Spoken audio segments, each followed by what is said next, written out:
Hi, everybody. Dan Illman, delighted to be joined by Andy Beyer as we take a look at the Grade 2 Azeri Stakes on Rebel Saturday at Oaklawn Park. Let's throw up the field for race number 9. Fillies and Mares going a mile and a 16th. 7 entered the Azeri, but the main protagonists are the classy horses exiting the Grade 3 Houston Ladies Classic back in January. Let's talk a little bit about the expected pace in this race. When you see Serengeti Empress's name in the entries, you know there's one way to go. If she breaks out of the gate, Andy, Serengeti Empress will likely be in front.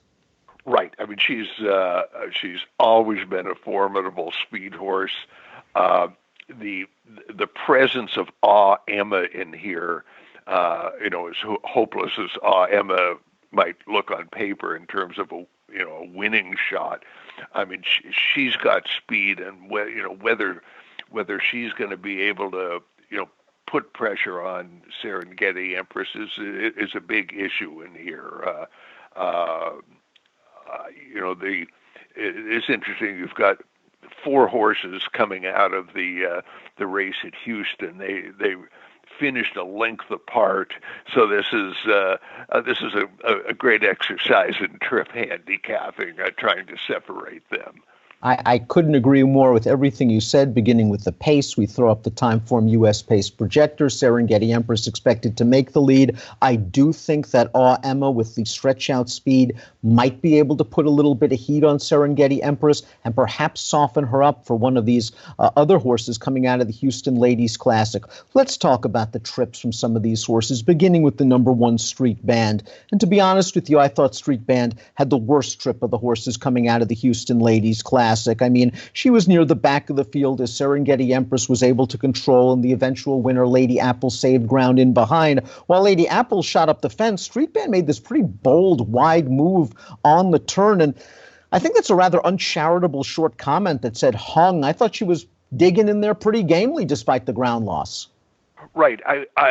This is what I would call a premature move. I mean, she's at the back of the pack, and that, it made that, big, strong middle move that, is always a positive sign if you're watching races, but you just couldn't sustain it. I mean, it's a kind of move that often doesn't quite work out. And, I think if they, depending on the pace scenario and how Serengeti Empress runs, I think she was narrowly the best horse in the Houston race.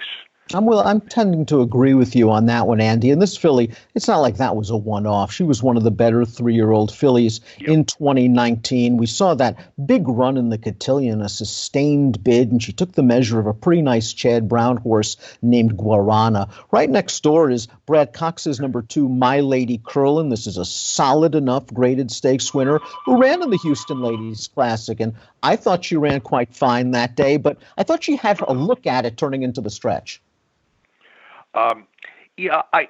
Again, she only got beat a length, but I thought she was beaten fair and square. And, I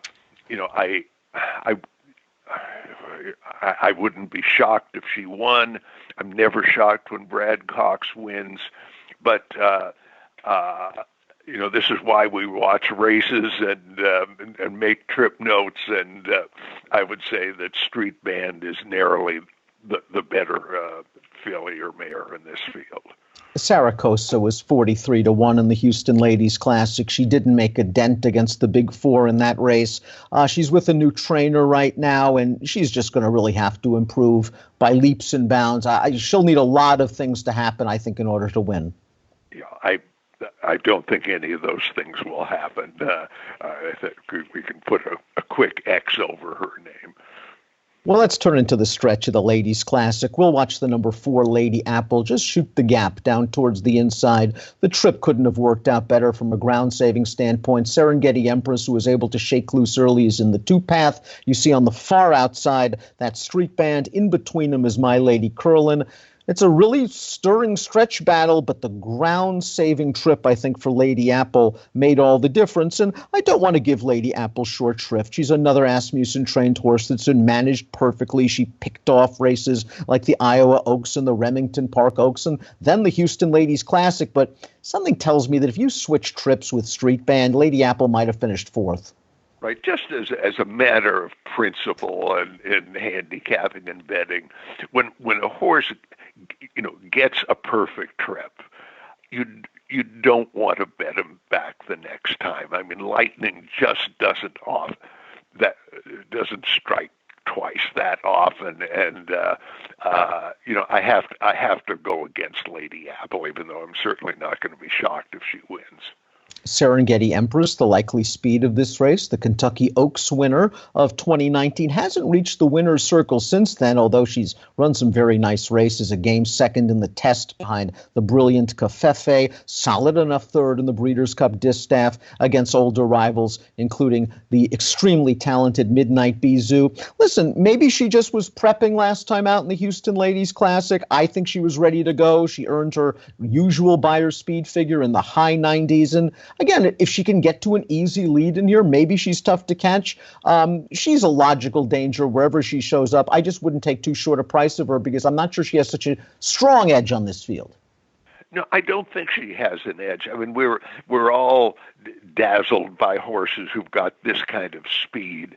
And yes, she did win the Kentucky Oaks, but that was the lowest winning Beyer speed figure since the Kentucky Oaks since we've been making these numbers. She hasn't won a race since. You look at Street Band's win in the Cotillion. That was certainly at least as good as any race Serengeti Empress has ever run. So look, I love speed horses too, as I'm sure you do, but I don't think she's going to get it done today. Rahway goes out for the extremely strong Michael Maker barn. This is a rather interesting placement, though. This horse looks rather exposed against stakes competition. Every time they've tried it in the past, it hasn't worked out, and she was beaten a country mile last time out in an optional claiming race. She has some tactical speed, but boy, from a Beyer speed figure standpoint, 24 starts. She's never done better than an 84. She's got a lot of work to do. Yeah, I'm a little surprised that she's in this race. I don't know what. I mean, maybe the racing secretary asked Michael Maker for a favor and to help flesh out this field, but she's got no shot in here. And as for Emma, she got very good at Oaklawn Park last winter, winning 3 in a row. They threw her to the wolves a bit in the Grade 1 Lac Troyenne, went a little bit sour. Came back for Dallas Stewart last time out sprinting, and I think she's just a better two-turn horse. The sprint race was a good prep, and maybe I would have followed her back if she returned in another optional claiming race. It's just that in this race, not only is she up against it from a class standpoint, but if she's pushing Serengeti Empress through enervating fractions, it's hard to imagine her being around at the end.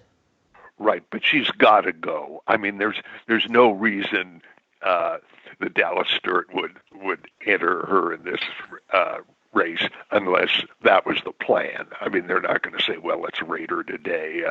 So that's why I think that Serengeti Empress is certainly not going to be able to waltz on the lead today. And if she isn't able to have an easy lead, it sets things up for some of the others. We throw up our picks, and Andy, I'm in agreement with you in here. I like Street Band as well. I think if she just gets a decent trip in here for mid-pack, she should be running hard in the lane for Larry Jones.